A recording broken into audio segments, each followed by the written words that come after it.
Assalamualaikum warahmatullahi wabarakatuh. Perkenalkan, nama saya Andiatma Fauzia, NIM D1B1200004, kelas B, jurusan Agroteknologi, Fakultas Pertanian, Universitas Haloleo.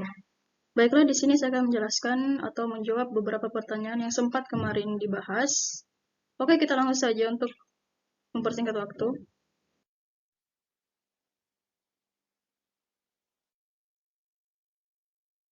Untuk pertanyaan pertama, jelaskan faktor yang menentukan pendekatan untuk menentukan sampling tempat. Nah, ini terdiri dari 3 faktor. Yang pertama, bentang lahan, kedua, lokasi sampel, dan ketiga, titik sampel. Oke, yang pertama, bentang lahan. Nah, bentang lahan ini merupakan daratan luas yang menampakkan sebagian ruang permukaan bumi yang terdiri dari atas, bebatuan, tanah, tumbuhan, dan lain-lain. Nah, untuk yang kedua, lokasi sampel. Nah, lokasi sampel ini merupakan suatu tempat yang telah ditentukan atau ditetapkan berdasarkan lokasi yang mudah dijangkau untuk pengambilan sampel. Nah, untuk titik sampelnya itu tersendiri juga merupakan bagian khusus yang ditentukan dari lokasi sampel. Misalnya, penentuan titik sampel dilakukan dengan menarik garis zigzag dari ujung hasil tracking dan diambil titik sampel pada garis tengah garis tersebut. Oke, kita langsung lagi ke pertanyaan kedua.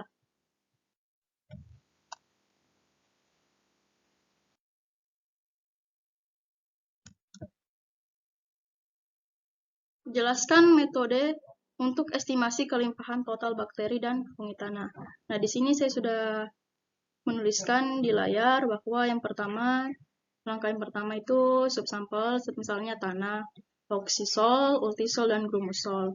Lapisan 1-20 dikumpulkan secara acak dari tanah hutan atau kebun atau pot percobaan dan dikumpulkan untuk membentuk sampel komposit dari setiap tanah. Nah, yang kedua, sampel-sampel ini dihomogenkan dan disebarkan dalam nampan untuk dibersihkan dari bahan asing, misalnya potongan akar, daun, batang kecil, dan lain-lain. Diikuti dengan pengeringan dan penyimpanan dalam wadah plastik. Nah, yang ketiga, ketika digunakan untuk menghitung mikroba, sampel diayak dengan seringan, maksudnya seringan mesh sebesar 2 mm, kemudian dihidrasi hingga kapasitas lapang dan diinkubasi selama 5 hari. Nah, untuk mengestimasi kelimpahan total bakteri, maka hal yang dilakukan itu pertama, 10 gram sampel tanah ditambahkan ke dalam 90 ml larutan natrium pirofosfat sebesar 0,1%. Nah, setelah homogenisasi selama 30 menit, larutan ini diencerkan secara desimal sebesar 10/1 hingga 10/7. Nah, kemudian maksudnya aliquot dari larutan yang dihasilkan disepuh pada media kultur yang sesuai. Nah, setelah itu diinkubasi pada 25-30 derajat Celcius hingga 10 hari.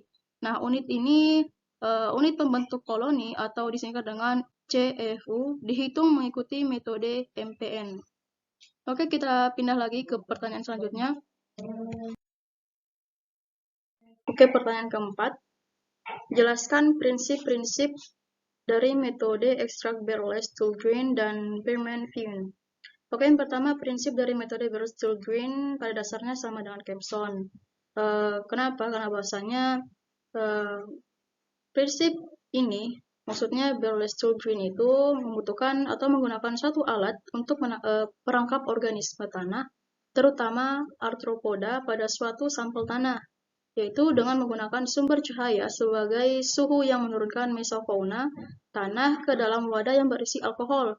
Nah, Kempson menggunakan Kempson extractor itu dikutip Kempson et al. Pada tahun 1963 yang telah dimodifikasi selama 7 hari dengan kisaran suhu 35-45 derajat Celcius. Oke, yang kedua, prinsip Biermann Fune berfungsi berdasarkan prinsip mobilitas, yang berarti bahwa prinsip ini merupakan metode ekstraksi dengan menggunakan corong yang disambungkan dengan pipet karet. Bagian bawah pipet karet ditutup dengan sekrup penjepit agar air tidak keluar.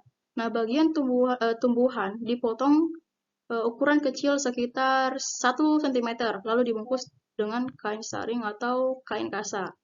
Oke, kita lanjut lagi ke pertanyaan yang berikutnya, atau pertanyaan terakhir. Jelaskan metode estimasi kelimpahan protozoa.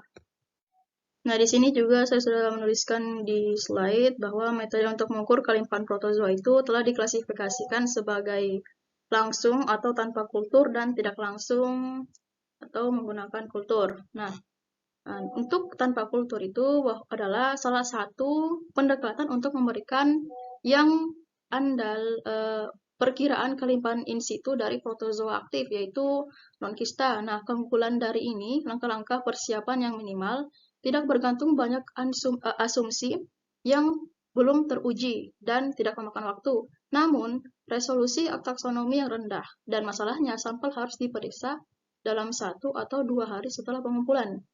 Nah, mungkin itu saja yang saya sampaikan. Apabila ada salah kata atau kalimat, mohon dimaafkan karena kesempurnaan itu hanya milik Allah dan kekurangan itu hanya milik kita sendiri.